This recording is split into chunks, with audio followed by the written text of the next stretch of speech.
Greetings, comrades. I hope this finds you well. So I went to an event back in June that was put on, I believe it was by the Seattle Cuba Friendship Committee at Cafe Red. It's a cool little cafe in Seattle. And they had several people who had recently traveled to Cuba as part of this brigade, Solidarity Brigade, to bring kind of aid and assistance to the people of Cuba, and they brought back some really amazing stories from there and really highlighted, frankly, how much more democratic Cuba is, obviously post-revolution, in 1959 compared to, frankly, any part of the history of the United States.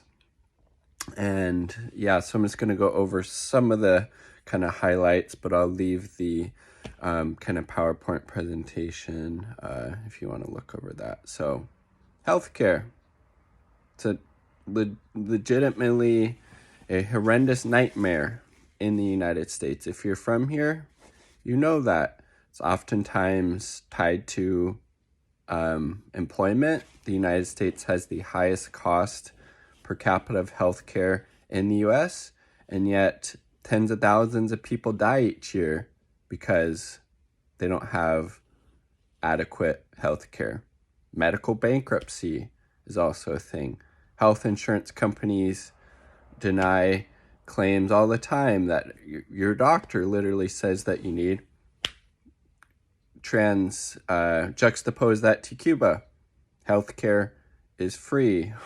One of the people who went to Cuba and was reporting back said that, doctors will sometimes be stopped on the street and, people will just come up to them with different questions.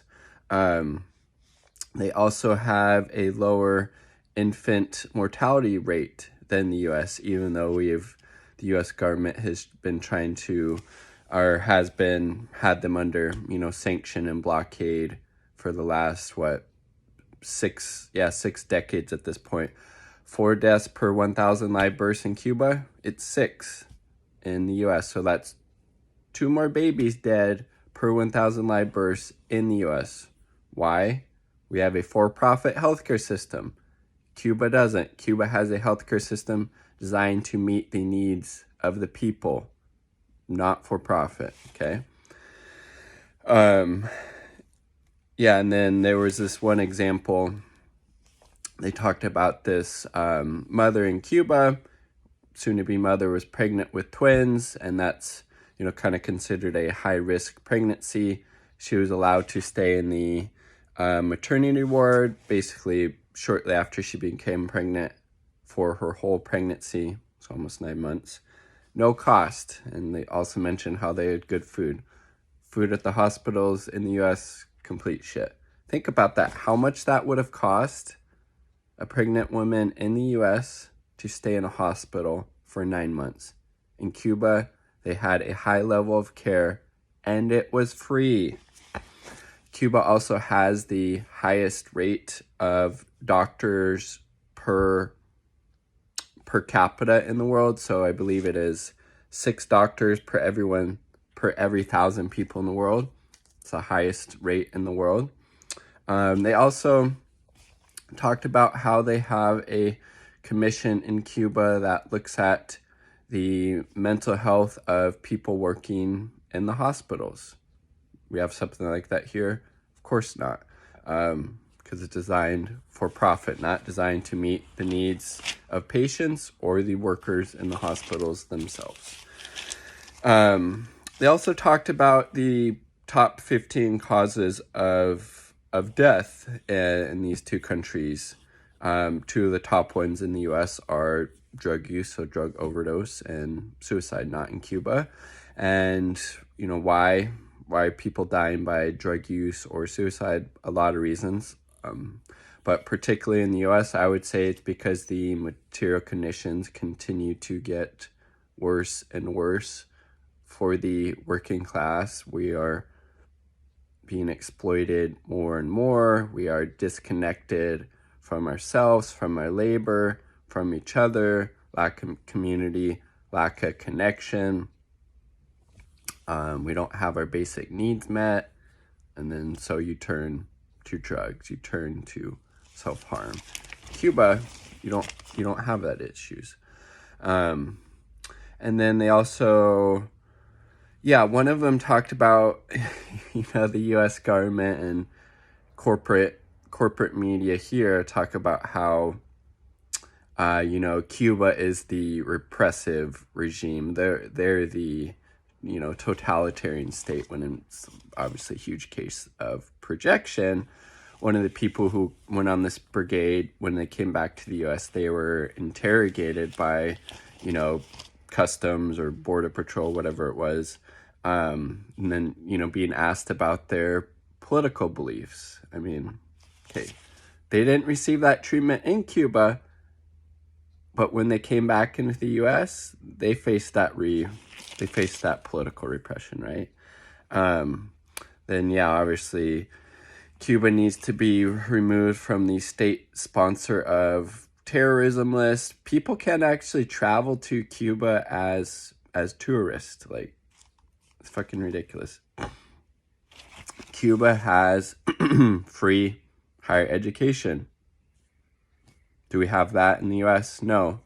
Millions of people are shackled with tens of thousands, sometimes hundreds of thousands, if you maybe became a doctor or a lawyer or pursued additional degrees, of student loan debt. Is that a thing? No. What does the United States export? Death and destruction all over the globe. What does Cuba export? Doctors to places around the world that desperately need them. Which is more democratic, exporting bombs and death or exporting doctors? I would say doctors.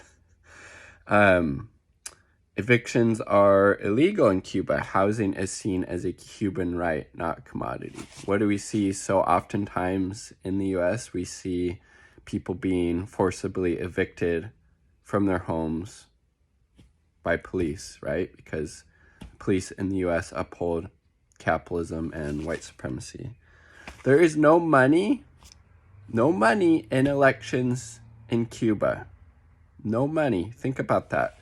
And how many millions, if not billions, each election cycle gets spent on elections in the U.S. It's enormous. Think about how much good that could be doing in the world if we didn't have that money going to elections in the United States. How much needs are really out there in so many levels.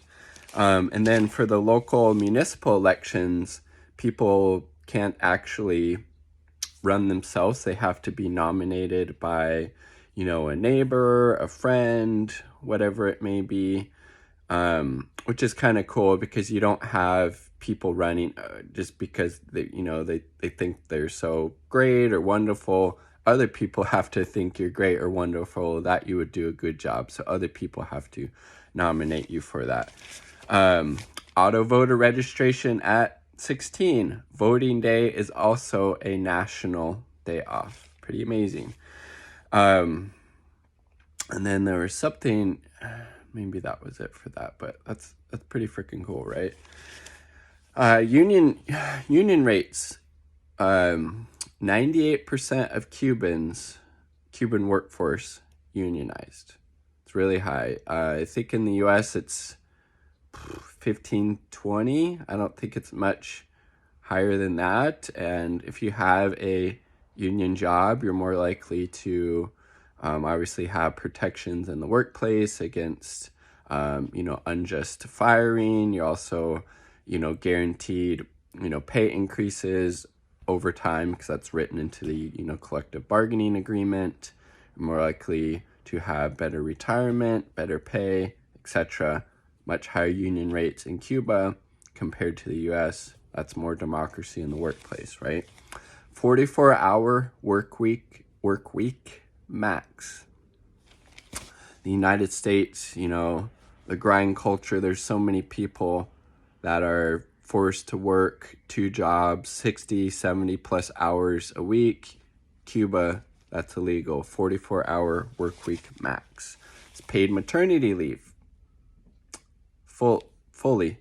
So we don't have that in the United States, and it's a travesty. We're one of the, I think, the only so-called developed country that doesn't have paid maternity leave. Oh yeah, and then this is really cool. So trade unions in Cuba have a constitutional right to be consulted on labor legislation that would impact them, and they can propose their own legislation or ask, what's the legislation that's being proposed. If they don't like it, they can ask for it to be changed or amended. Imagine that in the United States. Actually, let's say you work in education and there is education legislation, being proposed. You have to be consulted on that. And if you don't like it, you and the trade union can work to change that.